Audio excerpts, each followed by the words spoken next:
নমস্কার, জিপি নিউজে আপনাদের প্রত্যেককে স্বাগত। আমরা এই মুহূর্তে একটি বিশেষ প্রতিবেদন আপনাদের সামনে তুলে ধরছি।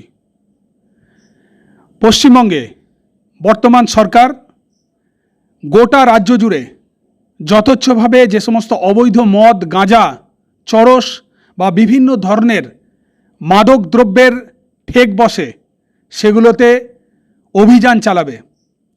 একেবারে সরাসরি রাজ্যের বর্তমান মুখ্যমন্ত্রী শুভেন্দু অধিকারী রাজ্য প্রশাসনকে এই নির্দেশ দিয়েছেন। আপনারা জানেন যে গত কয়েক বছর ধরে গোটা পশ্চিমবঙ্গে নেশার যেন একটা বাড়বাড়ন্ত হয়েছে। আমরা সকলেই ভুক্তভোগী এবং এই অভিজ্ঞতার সম্মুখীন হয়েছি প্রায় প্রত্যেকেই, যে গোটা পশ্চিমবঙ্গ জুড়ে গত কয়েক বছর ধরে একেবারে যথেচ্ছভাবে বিভিন্ন মানুষ, বিশেষ করে যুব সম্প্রদায় একেবারে মাদকাসক্ত হয়ে পড়ছিলেন দিন দিন। এবং গত সপ্তাহ খানেক আগে বারুইপুরের সূর্যপুরে যে ঘটনা ঘটেছে তা গোটা পশ্চিমবঙ্গকে যেমন নাড়িয়ে দিয়েছে, ঠিক তেমনই তাকে রদ করতে প্রশাসনিক যে তৎপরতা, একেবারে নজিরবিহীন তৎপরতা, সেটাও কিন্তু দেখা গেছে। এবং সেক্ষেত্রে যে ঘটনাটা উঠে এসছে, মনে করা হচ্ছে যে যারা এই ঘটনা ঘটিয়েছেন তারা প্রত্যেকেই নেশাগ্রস্ত, মাদকাসক্ত। আমরা দেখেছি যে পুলিশের এনকাউন্টারে বা শুনেছি যার মৃত্যু হয়েছে, প্রভাস মণ্ডলের বাড়ির লোকজন অর্থাৎ তার মা এবং স্ত্রী, তারা দুজনেই জানিয়েছিলেন যে প্রভাস মণ্ডল নেশা করতেন, বাড়ির লোকের কথা পর্যন্ত সেটা শুনতেন না। এবং সেই জায়গায় দাঁড়িয়ে রাজ্যের মুখ্যমন্ত্রী শুভেন্দু অধিকারী গতকাল বারুইপুরের সূর্যপুরে যান এবং নজিরবিহীন বিভিন্ন সিদ্ধান্তের কথা তিনি বলেন। রাজ্যের ডিজিপি এবং গোটা প্রশাসনকে তিনি আগামী 2 সপ্তাহ গোটা রাজ্য জুড়ে অভিযান চালানোর নির্দেশ দিয়েছেন।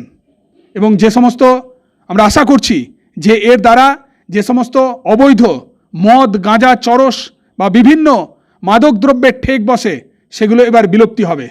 শুনুন বারুইপুরের সূর্যপুরে দাঁড়িয়ে রাজ্যের মুখ্যমন্ত্রী কি অ্যাপিল করেছেন, রাজ্যের মানুষের কাছেও তিনি বলেছেন এবং একই সাথে প্রশাসনকে কি নির্দেশ দিয়েছেন। এই ঘটনা থেকে শিক্ষা নিয়ে এই রাজ্যে এই ধরনের কোনো কাজ যাতে না হয় দেখবেন।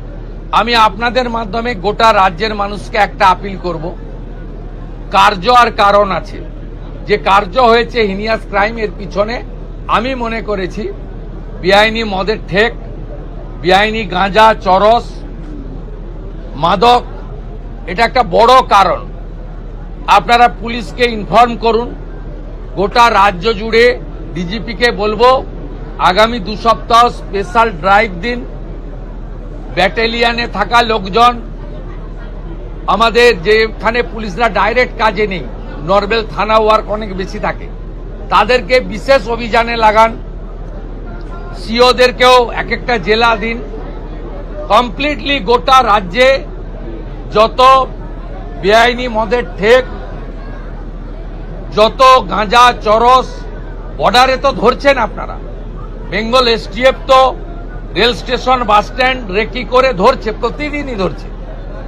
কিন্তু একেবারে রুরাল এলাকাতে, গাঁগঞ্জেও এটা একদম সম্পূর্ণ উপড়ে ফেলা দরকার রয়েছে, যাতে এই সামাজিক দূষণ থেকে আমরা আমাদের পরিবেশকে বাঁচাতে পারি।